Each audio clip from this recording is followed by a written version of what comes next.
Hey guys, so here's my 2012 Ford Fiesta SES North American model. The driver's side is on the left side. And in case you guys are wondering why I haven't made any videos, that's because the car has been totaled and sitting here for the past couple months. My fancy sign didn't stop him. I was sitting on the freeway and perfectly stopped. The guy was traveling about 60, I don't know, we were going about 60 or 70 miles an hour. And I stopped and he didn't. So figured this is a good time to show you guys what would happen if you get rear-ended. So he was in an Acura Integra, which is not a big car. It actually probably saved me because it was a small car versus small car. But you can see down here, he actually tore out the wheel well, or the spare tire cavity. This is actually the housing where the spare tire sits. This sheet metal here. This is actually the spare tire, the bottom of that tray. You see right here is the fuel funnel. That special fuel funnel that Ford uses for the capless tanks. This is that foam that goes inside the spare tire. You can actually see from the top of the car, you can see all the way through. Let me show you here. He hit me so hard that the entire rear window blasted out and landed on his hood. So you can see here the spare tire. I haven't moved this yet.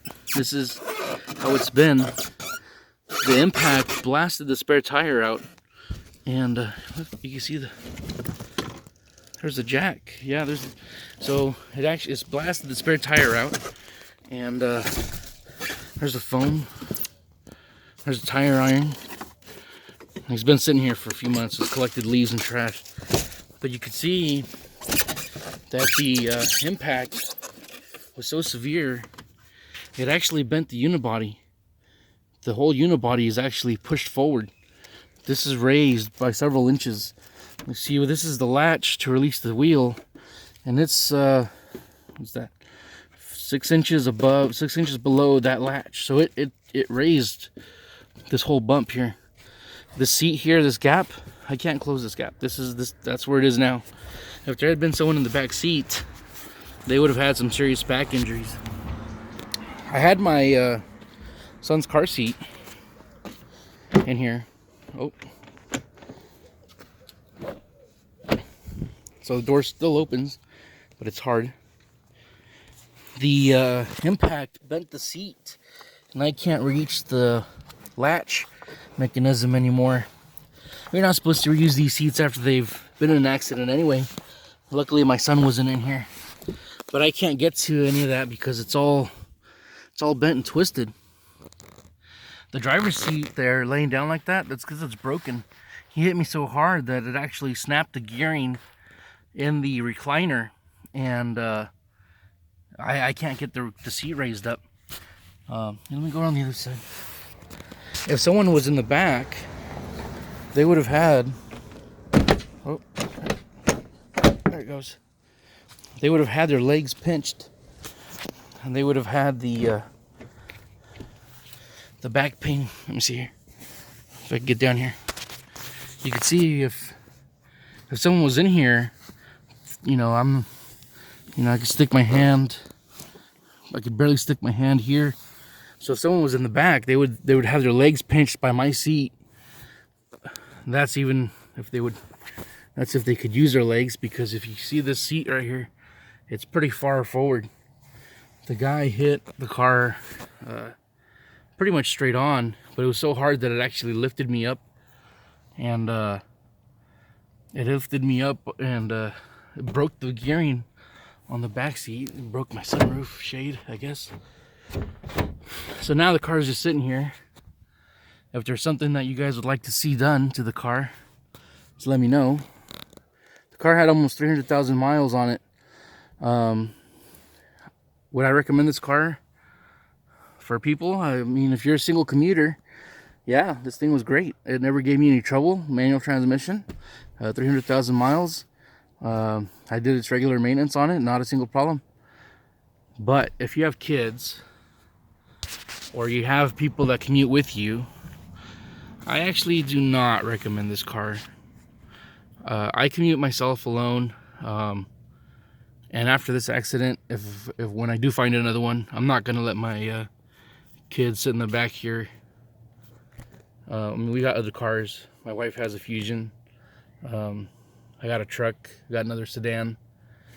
But just this isn't really the car you want for your kids to be sitting in the back. Just because there's such a high risk of serious injury.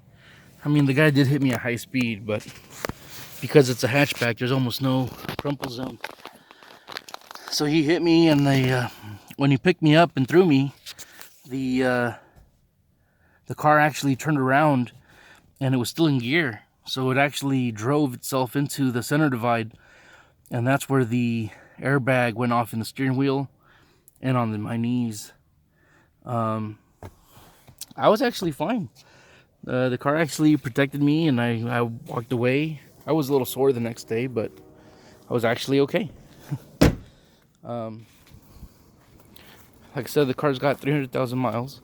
So if there's any maintenance you guys would like to see done on it, I did a manual transmission fluid change, and I did CV axles on it. I was resetting the MySync fuse. There's actually a fuse right there for the Bluetooth connection. It would keep losing connection, and it would have trouble, and it would freeze.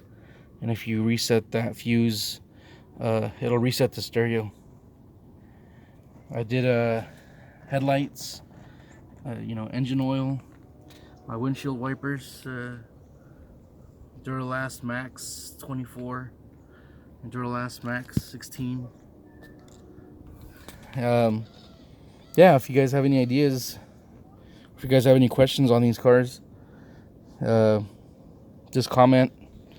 Let me know what you guys want to see. I mean, they were pretty straightforward and fun cars, easy to work on. That's why I'm looking for another one. Hopefully I'll find one. They're actually holding their value surprisingly well. I've seen a lot of them for $7,000, $8,000. Even this one, I think it was when the insurance company valued it, I think they said it was somewhere around $8,000 or something. So yeah, just let me know. Got dirty headlights. There's actually a shield that's supposed to go on that headlight, and it's right down here. That shield is a reflector, and it amplifies that light bulb. Maybe that's what I should do. Let me guys show you that. When your lights start to get dim and that reflector falls off, you need to reattach it. There's a screw in there that I had to do once before on the other side. So yeah, just let me know if you guys want see any videos.